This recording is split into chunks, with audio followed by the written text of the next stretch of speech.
कामाख्या, एक ऐसा नाम जिसके साथ रहस्य भी जुड़े हैं, आस्था भी और विवाद भी। सोशल मीडिया पर इस जगह को लेकर हजारों कहानियां मिल जाएंगी, लेकिन सच क्या है, इसी को समझने के लिए हम पहुंचे कामाख्या धाम। और इस बार हमने स्टूडियो में नहीं बल्कि उन जगहों पर बैठकर बात की जहां से इन कहानियों की शुरुआत होती है। आज पहली बार ऐसा हो रहा है कि कामाख्या धाम में और कामाख्या के अंदर बैठकर कोई पॉडकास्ट कर रहा है। थैंक यू टू गुरु जी। जय माँ।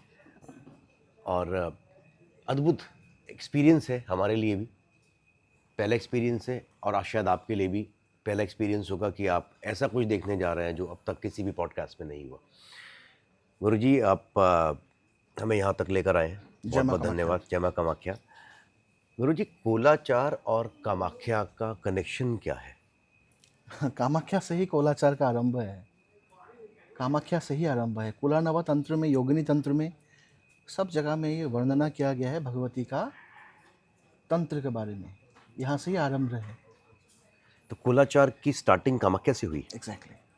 और ये किसने करी थी? भगवान शिव, कामेश्वर। अच्छा, भगवान शिव ने इसको स्टार्ट करा, और वामाचार भी उन्होंने शुरू करा? एग्जैक्टली। वामाचार भी कोलाचार सेम ही है, थोड़ा अंतर है। मैंने बताया था आपको अलग पॉडकास्ट में। तो भगवान शिव ने इसको स्टार्ट किया था। दोनों ही चीज़ें। हाँ। अच्छा, हमने यहाँ पे आते हुए देखा कि बहुत सारे बकरे और कबूतर, इन सब की बलि दी जाती है, तो ये यहाँ पर ही घूमते रहते हैं? नहीं, जिसका बलि होगा वो सबको तो व्यापारी सेल करते हैं ना, जिसको ऐसे चढ़ा के ऐसे कर देते हैं ना, भेज देते हैं, तो वो लोग का तो बलि नहीं होगा, वो लोग तो ऐसे ही घूमते रहते हैं यहाँ पे।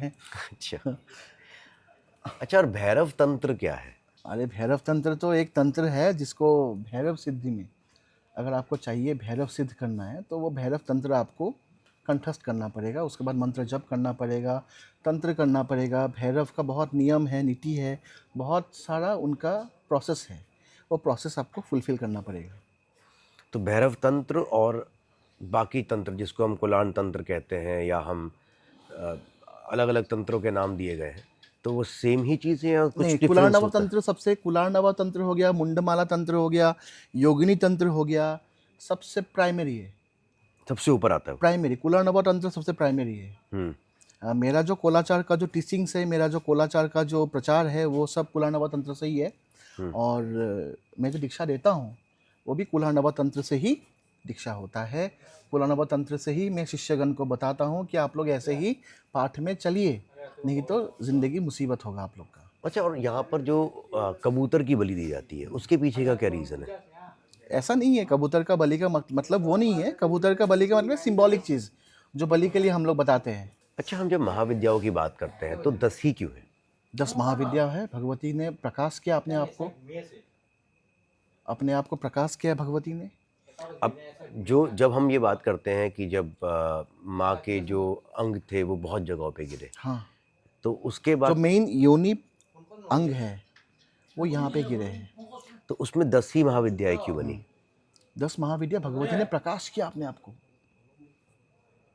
आप को एक्सपांड किया भगवती ने, इसीलिए तो होता है। कामाख्या मंदिर के पास हुई इस पहली बातचीत में हमने तंत्र, भैरव और महाविद्याओं के बारे में कई बातें सुनी, लेकिन गुरुजी का कहना था कि अगर कामाख्या को समझना है तो एक और स्थान को समझना बहुत जरूरी है। इसके लिए रात के करीब 12 बजे हम पहुंचे मां भुवनेश्वरी मंदिर, और यहां से कॉन्वर्सेशन एक और गहरे मोड़ पर पहुंच गई। आज हम लोग कामाख्या धाम आए हुए और हम भुवनेश्वरी मंदिर के बाहर बैठे।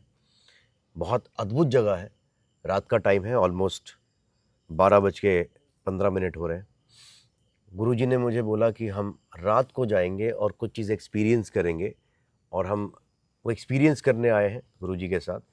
गुरुजी, वेलकम आपका वापस। जय माँ कामाख्या। जय माँ कामाख्या। गुरुजी, मैं इस जगह के बारे में जानना चाहता हूँ पहले कि ये जगह क्या है जहाँ हम बैठे हुए हैं? ये भगवती 4th महाविद्या, 4थे महाविद्या भुवनेश्वरी का पीठ है। इनको बताया गया है भुवनेश्वरी महामाया श्रीसूर्य मंडल रूपिणीम नमामि वरदां शुद्धां कामाख्या रूपिणी शिवाम। भगवती कामाख्या रूपिणी है। भगवती 4थे महाविद्या है। कामाख्या 3रा महाविद्या है। भगवती 4th महाविद्या है। और यहाँ पर भी लोग क्या तंत्र के लिए आते हैं या फिर किस चीज़ के लिए आते देखिए 10 महाविद्या हमेशा तंत्र के लिए होता है, हैं? तंत्र साधना के लिए, तंत्र सिद्धि के लिए होता है 10 महाविद्या। तो जैसे आपने मुझे बताया था कि कई लोग अघोरी भी यहाँ पर आते हैं, हम्म। उनके आने का कारण क्या है? क्योंकि अघोरी तो शमशान में ज़्यादा रहते हैं। आजकल तो सोशल मीडिया हो गया, यूट्यूब वगैरह हो गया, तो इसमें तो ऐसे ही पैसा उठाने के लिए या फिर कुछ हवन करके किसी का शांति करने के लिए ये लोग यहाँ पे आते हैं, लेकिन कुछ सिद्ध नहीं होता ये सब अघोरी को। जो ऐसे बोलते हैं ना अघोरी है, वो अघोरी नहीं होता है, वो ऐसे ही इंसान है जस्ट। अच्छा गुरुजी, अभी हम जब आए थे तो आपने कहा था, और मैं ऑलमोस्ट बताना चाहता हूँ वापस, कि हमने काफ़ी सारा शूट करा और वह वापस ड्रेन आउट होगी पूरी की पूरी वीडियो। तो क्या जो आपने बताया था कि हम रास्ते पे नहीं बैठे, एग्जैक्टली बात वो है, रास्ते में बैठेंगे तो ये आपका कैमरा ही खराब हो जाएगा। क्या क्योंकि वही कारण था? क्योंकि योगिनियाँ यहाँ से पास होते हैं भगवती के पास में, 64 योगिनियाँ जो है ना, ये भगवती को दर्शन करने के लिए आते हैं हमेशा। अगर हम लोग उनका रास्ता ब्लॉक करेंगे तो हम लोग को भी ब्लॉक करेगा वो लोग, एज सिंपल एज दैट। 64 योगिनी, ये क्या है? 64 योगिनी भगवती का गण है, भगवती का गण है। 64 योगिनियों के साथ 64 भैरव भी है। भैरव 64 होते हैं? 64 मैंने 64 8 सुने, अष्ट भैरव। उसको बोलते हैं असितांग भैरव, 8 भैरव। हाँ। लेकिन 64 भैरव भी है, 64 योगिनियों के साथ 64 भैरव भी है। क्योंकि शिव और शक्ति का अगर मिलन नहीं होगा तो कोलाचार नहीं होगा, तंत्र नहीं होगा, ये दुनिया ही नहीं रहेगा। शिव और शक्ति का जो मिलन है वही कामाख्या है, वही उमानंद है, वही कामेश्वर है। तो जैसे अब 10 महाविद्या, लेकिन 64 योगिनी क्यों, 10 क्यों नहीं? वो एक सिंबॉलिक नंबर है, भगवती को पसंद है। 64 योगिनीज के साथ 64 भैरव भी है, वो एक संख्या है तंत्र में। ओके। और इसी को बेस होके योगिनी तंत्र और कालिका पुराण भी मेंशन किया गया है। और डाकिनी शाकिनी, डाकिनी शाकिनी रुधिनी जो भी है वो भगवती का गण है। ये भी गण है? जो भगवती का, अभी आप देखिए ना यहाँ पे पीछे में, जी। अभी जो वाल में लगा हुआ है ये यक्षिणी है, अच्छा योगिनी है, ये भगवती नहीं है। अच्छा। भगवती का द्वारपाल है। तो ठीक है, ये द्वारपाल होते हैं, ये बॉडीगार्ड होते हैं, क्या होते हैं? बॉडीगार्ड। क्योंकि आप अगर आपको चीफ मिनिस्टर को मिलना है तो पहले तो बॉडीगार्ड से आपको परमिशन लेना पड़ेगा ना। तो ऐसे ही हम लोग जब पूजा करते हैं ना, पहले योगिनियों का, पहले अवरण देवताओं का पूजा हम लोग पहले करते हैं, उसके बाद में डायरेक्ट पॉइंट में हम लोग देवी का आते हैं। ओके। तो क्या इन शक्तियों को हम कैसे देखें? मतलब क्या ये नुकसान पहुंचाती है या नहीं। फायदा पहुंचाती है? फायदा। ये नेगेटिव एंटिटीज नहीं है, पॉजिटिव है? पॉजिटिव है, बहुत पॉजिटिव। पॉजिटिव मतलब सुपर पॉजिटिव। ओके। तो क्या इनको भी सिद्ध किया जाता है? देखो, इनको सिद्ध करने से अच्छा है इनका मालिक को सिद्ध करो, जो भगवती है। अब जैसे आपके पास कोई आता है कि मेरे को दीक्षा दीजिए, तो उस दीक्षा में आप क्या योगिनी सिद्ध करते हैं या फिर आप उनको सीधे महाविद्याओं का दीक्षा देते हैं हम। महाविद्याओं का। लेकिन क्या योगिनी सिद्ध होती हैं? एग्जैक्टली, क्योंकि जब महाविद्या दीक्षा देंगे आप तो योगिनी साथ में रहेंगे हम आपके साथ में जाते हैं? साथ में। ओके। और जैसे हम कुलाचार की जब हम बात करते हैं और दक्षिणाचार की बात करते हैं, तो इन दोनों में कितना बड़ा डिफरेंस है? बहुत डिफरेंस है। दक्षिणाचार से भगवती प्रसन्न नहीं होता है। नहीं होते? नहीं होते। ऐसा आप पूजा कर सकते हो लेकिन प्रसन्न नहीं होते कभी भी, क्योंकि भगवती को मद्य मच्छ बलि बहुत प्रिय है। बिना रक्त के भगवती कभी प्रसन्न नहीं होते हैं। लेकिन कई लोग ये कहते हैं कि कोलाचार में आप हठ से देवी को बुलाते हो और दक्षिणाचार में आप प्यार से देवी को बुलाते हो, ये दोनों में बहुत बड़ा फर्क है। तो हठ से बुलाने में तो एक जिद हो गई कि आपने बुलाया उनको, और प्यार से बुलाने में प्यार हो गया, तो वहां पर दक्षिणाचार्य कहता है कि नहीं, कोलाचार से बेहतर हम है। क्रिटिक्स सब में है, तर्क सब में है, लेकिन जो मैं जिस से बिलोंग करता हूँ, कामाख्या स्कूल से, यहाँ पे हम लोग कोलाचार से ही हम लोग प्रचार करते हैं, कोलाचार में ही हम लोग दीक्षा देते हैं, और कोलाचार ही भगवान शिव ने बताया था सबसे उत्तम आचार है कोला नवतंत्र में। ओके। और जब हम ब्लैक मैजिक की बात करते हैं तो क्या ब्लैक मैजिक के लिए भी लोग इन धामों में आते हैं? सिद्ध करने के लिए आते हैं। उनका भी सिद्ध होता है, लेकिन वो नेगेटिव एनर्जीज के लिए सिद्ध कर रहे हैं। देखो, कर्म का जो फल है वो तो मिलेगा ना, वो लोग को मिल जाएगा, वो ऑटोमेटिक मिलेगा वो। अच्छा। सिद्ध करने के लिए तो मेरे लिए बहुत आसान है वो सब, ब्लैक मैजिक सिद्ध करने के लिए या फिर कुछ भी, वो लोअर एनर्जी को, लेकिन वो मैं कभी नहीं करता हूँ। जिसको मिल गया हरि का प्यार, सुन लीजिए, उसको मिल गया पूरा संसार। हरि मतलब मेरे लिए भगवती है, ठीक है। आपने मेरे को एक पॉडकास्ट में बताया भी था कि कृष्ण ही काली है और काली ही कृष्ण है।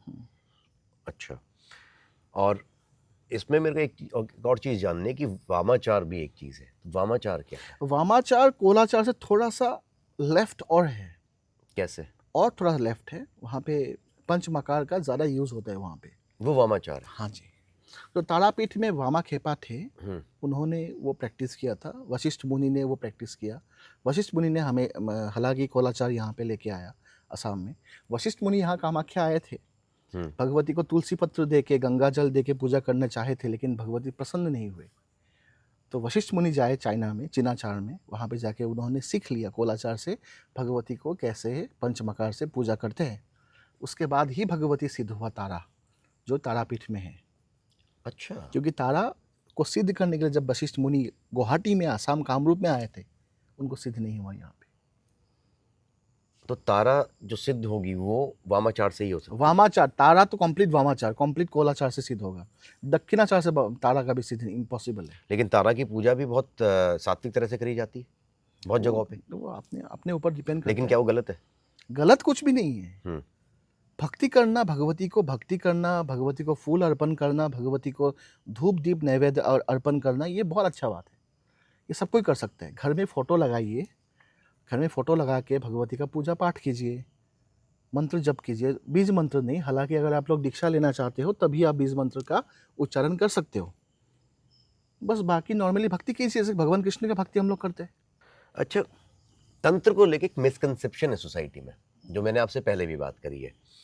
अब मिसकंसेप्शन किस वजह से बना है? वो सिर्फ ब्लैक मैजिक से बना है, आपने मुझे लास्ट टाइम बोला था, क्या और भी रीजंस हैं? देखो, तंत्र जो है ना वो बहुत पुराना है, इट्स वेरी एंशियंट।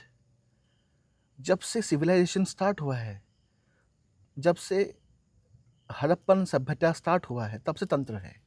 उसका पहले से तंत्र है।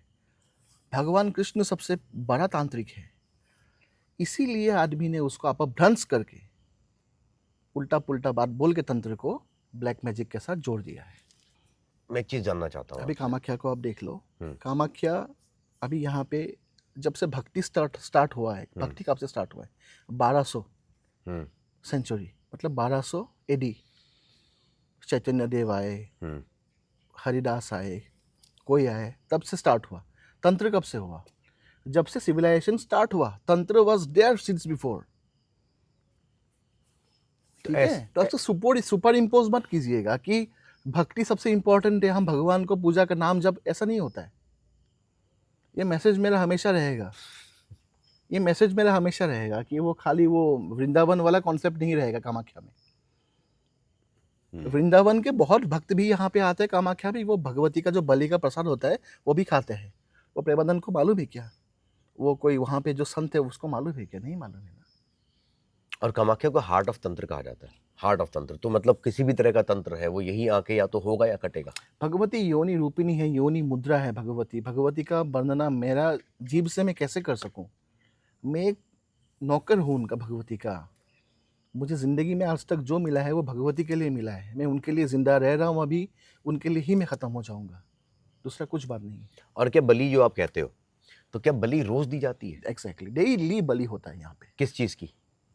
भैंसे का होता है, बकरे का होता है, हंस का होता है, कबूतर का होता है, फल का होता है, मछली का होता है। हाँ, अच्छा, ऐसा कहा जाता है कि पहले के टाइम पे सुअर की बलि होती थी। एग्जैक्टली, ये सच है? हाँ। बिकॉज कामाख्या, मैं वही बोल रहा था आपको, ये एंशियंट शक्तिपीठ है, सबसे एंशियंट। यहाँ पे डॉक्टर बानीकांतो काकोटी बोल के एक राइटर है आसाम का, मतलब he is a very renowned writer. उन्होंने लिखा हुआ है कि कामाख्या में पहले गारो लोग जो थे, जब वो लोग क्रिश्चियन में कन्वर्ट नहीं हुए थे, वो टाइम में यहाँ पे सुअर का बलि चढ़ता था। अच्छा, कामाख्या में तो रेफरेंस में मैं दे सकता हूँ, बताइए।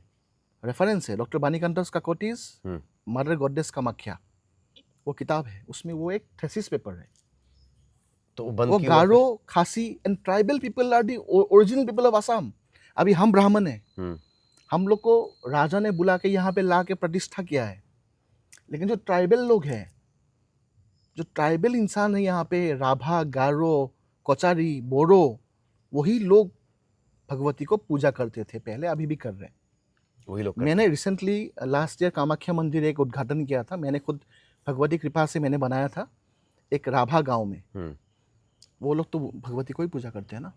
और जैसे आप कुलाचार में हैं, तो कुलाचार में भी रोज बलि देनी पड़ेगी अगर कोई दीक्षा लेगा तो? ऐसा नहीं है, अगर मंदिर है आपका, अगर आप महंत हो, देखो मैं बिलोंग करता हूँ एक महंत फैमिली से, मेरा मंदिर में हमेशा बलि होगा, बलि हो जैसे कामाख्या में होता है, हमेशा होना ही पड़ेगा। भगवती को रक्त प्रिय है, मैंने पहले ही बताया आपको जी, रक्त प्रिय है। और योगिनी पीठ की मिस्ट्री क्या है? बहुत मिस्ट्री है, थोड़ा मेरे को बताएंगे? योगिनी के बारे में जो मिस्ट्री है, अगर कोई जानना चाहता है तो मेरे पास नहीं आएंगे तो मैं बताऊंगा, लेकिन अभी पॉडकास्ट में ये सब के लिए सुनना वो भी ठीक नहीं है। अच्छा, अभी जैसे हम पॉडकास्ट कर रहे हैं और हम ऐसी जगह पर हैं जहाँ पर थोड़ा अलग माहौल है, तो आपने आते हुए मुझे बताया था कि यहाँ पर जो पेड़ है इसमें भी कुछ है। पंचमुंडी आसन है यहाँ पे, 3-4 पंचमुंडी आसन है यहाँ पे। ये क्या होता है? पंच मुंडों का जो आसन होता है उसको बोलते हैं पंचमुंडी आसन। मुंड मतलब सर? हाँ, एक चंडाल का सर, मंकी का सर, एक सर्प का सर, ऐसे होता है। और जो अपघात से मृत्यु होता है उसका ही सर व्यवहार होता है ये तंत्र में, इसको बोलते हैं पंचमुंडी आसन। भुवनेश्वरी मंदिर में हुई बातचीत के दौरान कई बार एक नाम सामने आया, ब्रह्मपुत्र, असम की पहचान और कामाख्या से जुड़ी कई प्रचलित कहानियों का एक महत्वपूर्ण हिस्सा। इसीलिए हमने अपनी कॉन्वर्सेशन को वहीं से आगे बढ़ाने का फैसला किया और पहुंच गए ब्रह्मपुत्र के किनारे, जहां अंबुबाची से लेकर कुंडलिनी तक कई ऐसे सवालों पर बात हुई जिन्हें लेकर लोगों के मन में सबसे ज्यादा क्यूरियोसिटी रहती है। आज फिर घूमते घूमते हम रात को आए हैं ब्रह्मपुत्र नदी। बहुत बड़ी नदी है, मैं जब इसको देख रहा हूँ तो मुझे लगता है नदी नहीं समुद्र है। और गुरुजी, अंबुबाची के टाइम पे ऐसा कहा जाता है कि पूरी ब्रह्मपुत्र नदी लाल हो जाती है। नहीं, ऐसा नहीं है। ऐसा नहीं है? बहुत जन ऐसे पॉडकास्ट में कोई आके बताते हैं कि ब्रह्मपुत्र लाल हो जाता है, ये होता है, ऐसा कुछ नहीं होता है। ये अंबुबाची जो है भगवती का पीठ में लगता है। अच्छा, जो कामाख्या योनि पीठ है वहां पे लगता है अंबुबाची। इससे ब्रह्मपुत्र का संबंध क्या है? हमने तो आज तक यही सुना था। देखो, मिसकॉन्सेप्शन सब जगह में फैलाए जा रहे हैं। ये तो आपके असम में भी ऐसा ही बोला जाता है, क्योंकि मैं जब लास्ट टाइम आया था अंबुबाची के टाइम पे ही, तो मुझे शायद किसी कैब ड्राइवर ने बोला था कि पूरी नदी लाल हो जाती है। पूरा नदी में लाल नहीं होता है, थोड़ा 1 या 2 एरिया थोड़ा सा होता है, ठीक है। और ये सब चीजें गुप्त चीजें हैं, गोपनीय चीजें हैं। ये सब से हम लोग को इतना मतलब क्यों है? हम लोग का मेन उद्देश्य जो है वो है सिद्धि प्राप्त करना, भगवती का आशीर्वाद प्राप्त करना।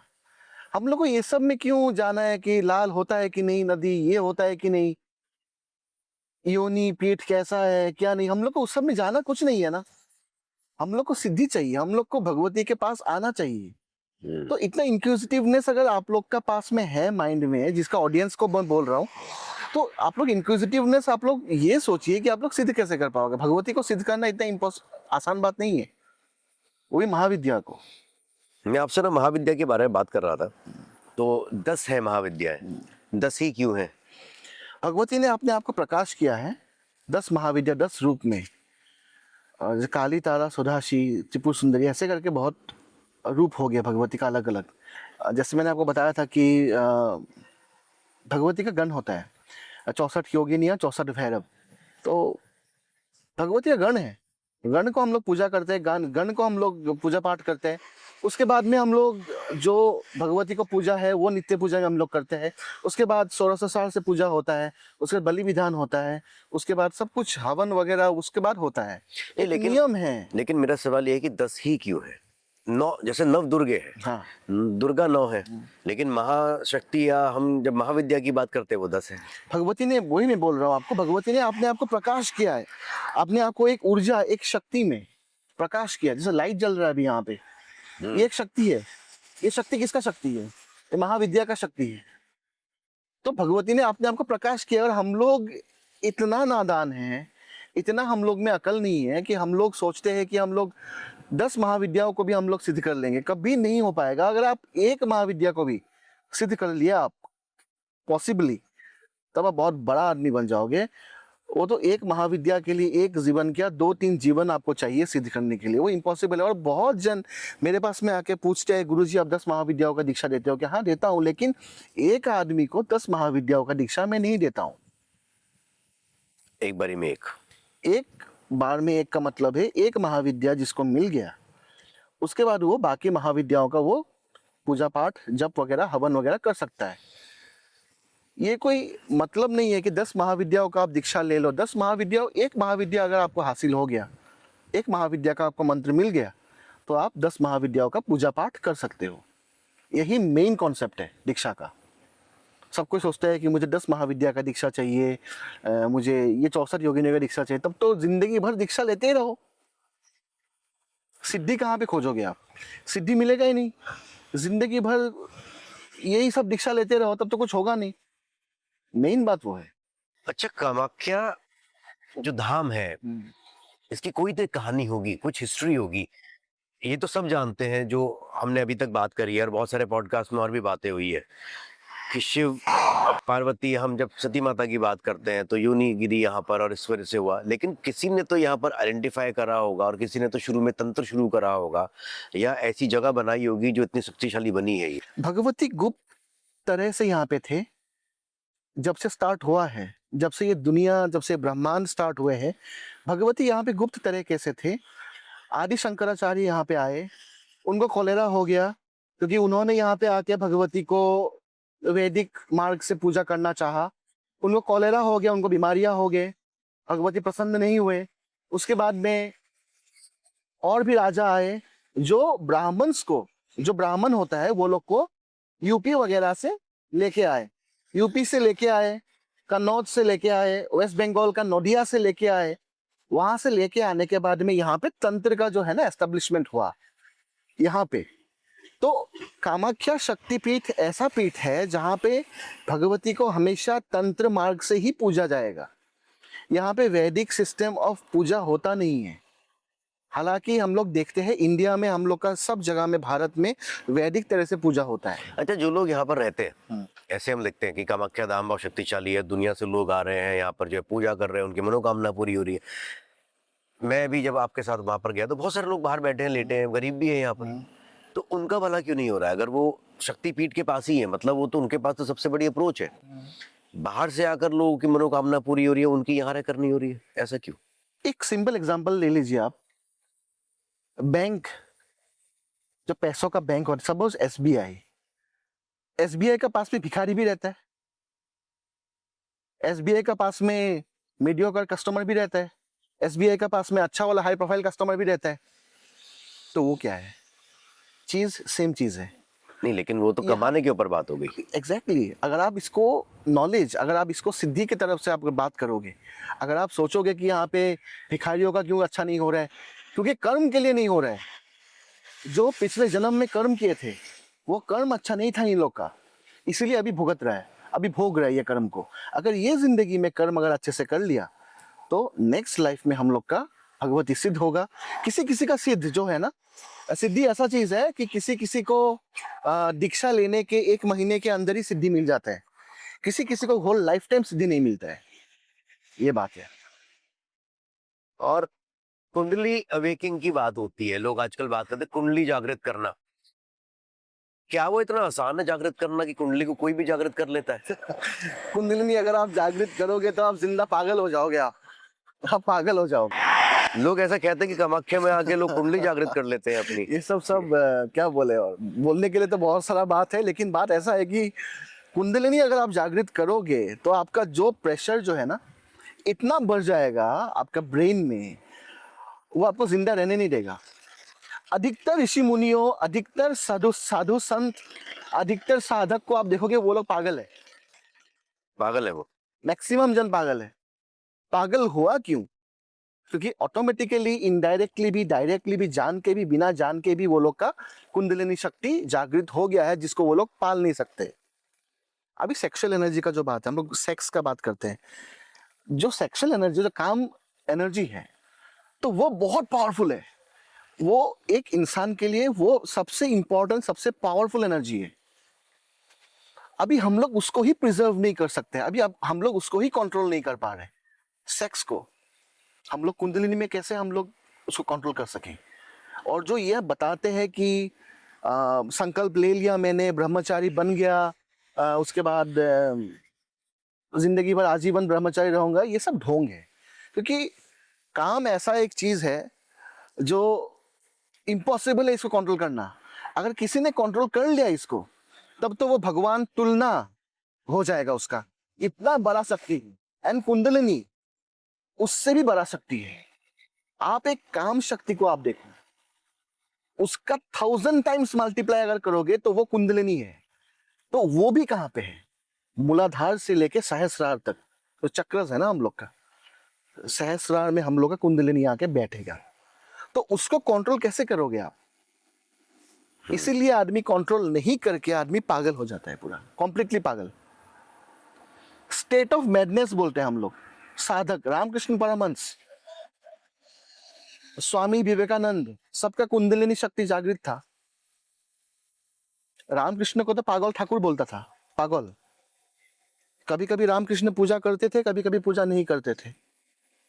जब भी उनका मन जाता था तब पूजा करते थे, कभी कभी नहीं करते थे। क्योंकि मैंने आपको एक चीज बताया था आज जब हम लोग आ रहे थे, कि एक टाइम में, एक स्टेट में आदमी का जो मेंटल अवेयरनेस है वो भगवान के साथ इतना जुड़ता है कि भगवान और भक्त के बीच में कोई गैप नहीं रहता है। उसको बोलते हैं अद्वैत, उसको बोलते हैं थ्योरी ऑफ नॉन डुअलिज्म, उसको हम लोग बोलते हैं कि अद्वैत वेदांत, जो शंकराचार्य ने दिया था कि भगवान और मुझ में कोई अंतर नहीं है, अहम ब्रह्मास्मि, मैं ही ब्रह्म हूं। ठीक है, तो यही सब कॉन्सेप्ट्स हैं। और जैसे आज टेक्नोलॉजी की दुनिया है, एआई से बहुत सारी चीजें हो रही है, जो सवाल पूछो जवाब मिल जाता है, फोटोज बन जाती हैं, सब कुछ हो जाता है। बहुत सारे ऐसे लोग हैं जो तंत्र पे या इन चीज़ों पे बिल्कुल भरोसा नहीं करते, या अगर करना चाहते भी हैं तो उनको एक रेस्ट्रिक्शन है टेक्नोलॉजी की, कि वो कहता है कि ऐसे टाइम पे कौन ऐसी बातें करता है, ये तो रूढ़िवादिता है।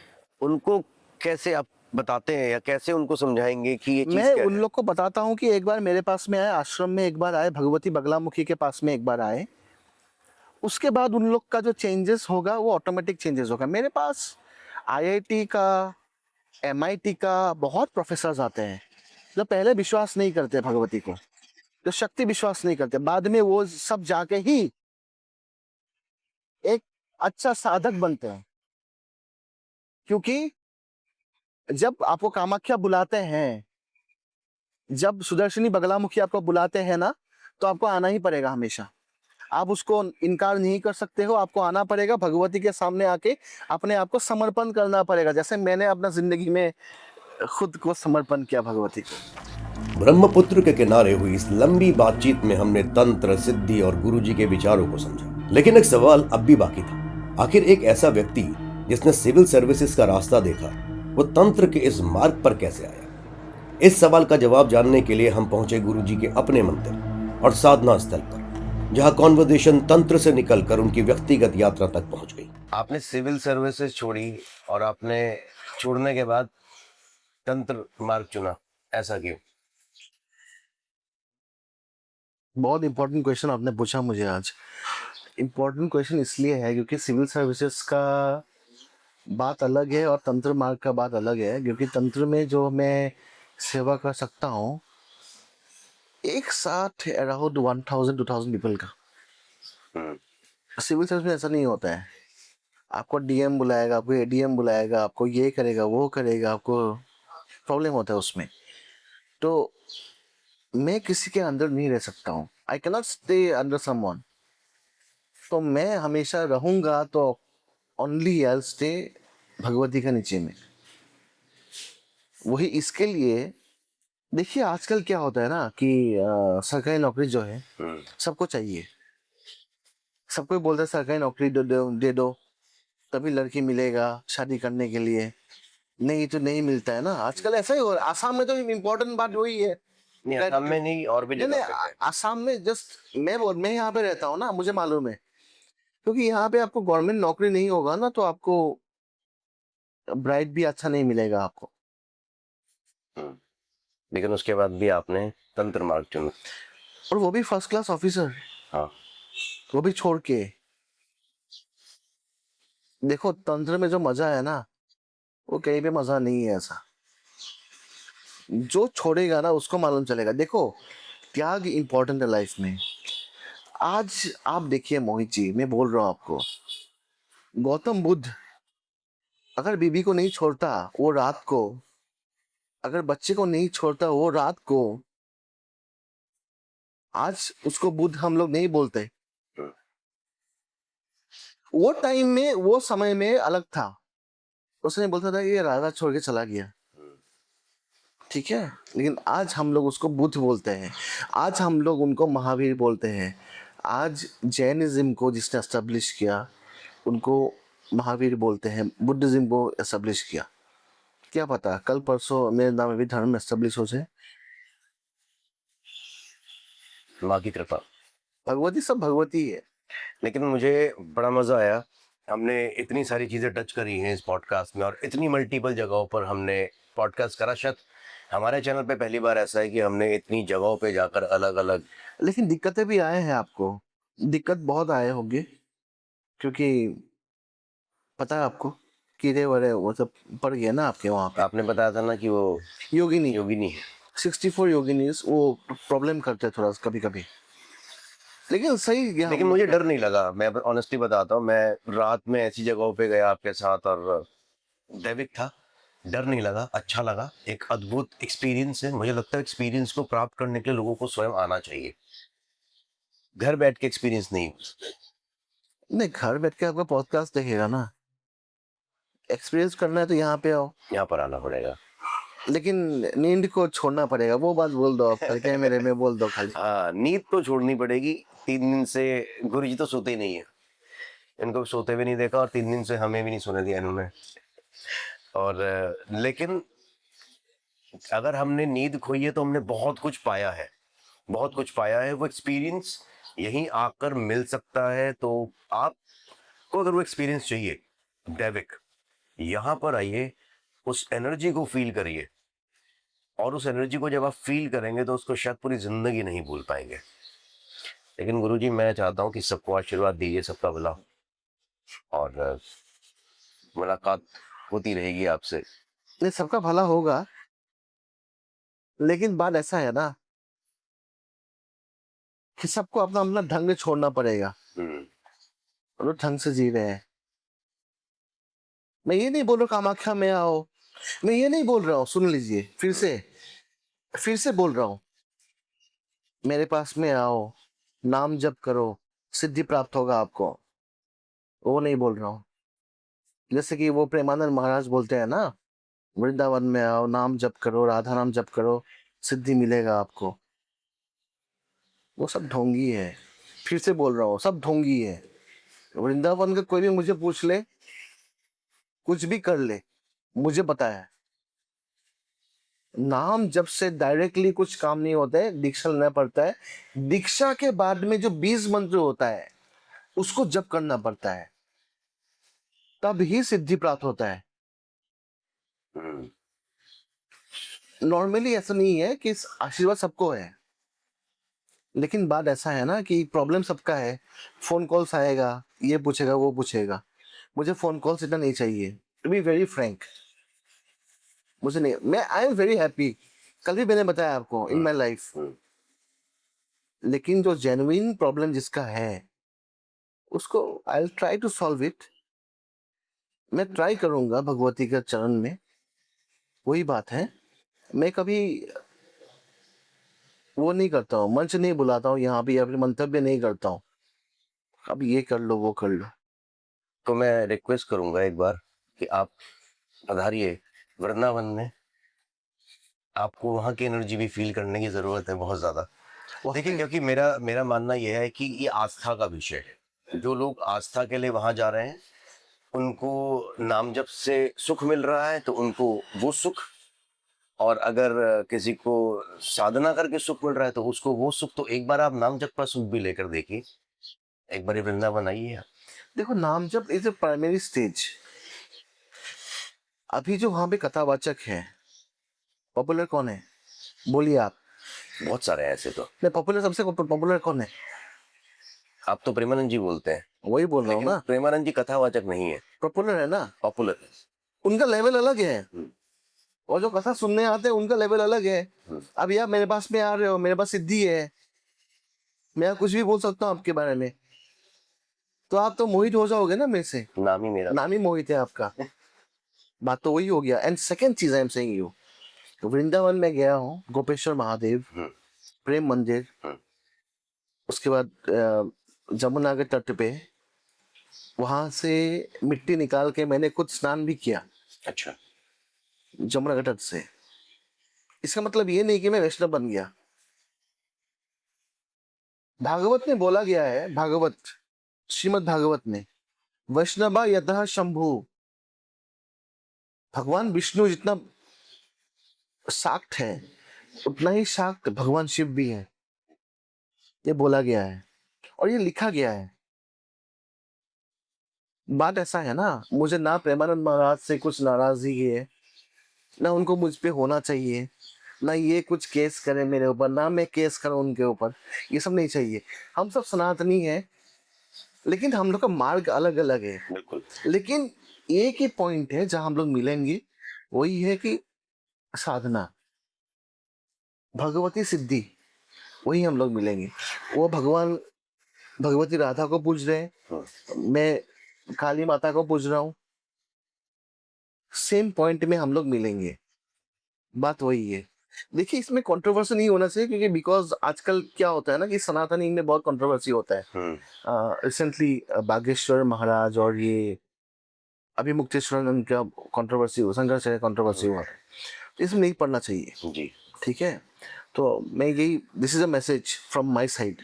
अच्छी बात कही आपने। हिंदू मतलब हिंदू बस, सनातनी मतलब सनातनी।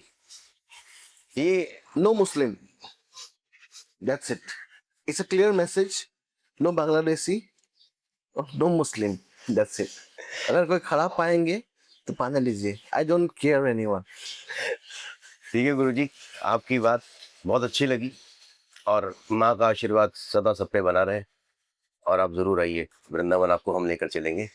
पहले तो आपके घर जाएंगे, उसके बाद वृंदावन जाएंगे ना, सबको सब में जाना पड़ेगा, नहीं तो वहाँ पे कुछ प्रॉब्लम होगा तो नहीं सब साथ जाएंगे। जय हिंद, जय भारत, जय श्री राम। इस पूरी कॉन्वर्जेशन में हमने कामाख्या को डिफाइन करने की कोशिश नहीं की, क्योंकि शायद कामाख्या को किसी एक डेफिनेशन में बांधा नहीं जा सकता। कुछ लोगों के लिए यह आस्था है, कुछ के लिए तंत्र, कुछ के लिए रहस्य, और कुछ के लिए एक अनुभव। हमने जो देखा, जो सुना, वो आपके सामने रख दिया। फैसला और विचार अब आपके हैं। जय मां कामाख्या।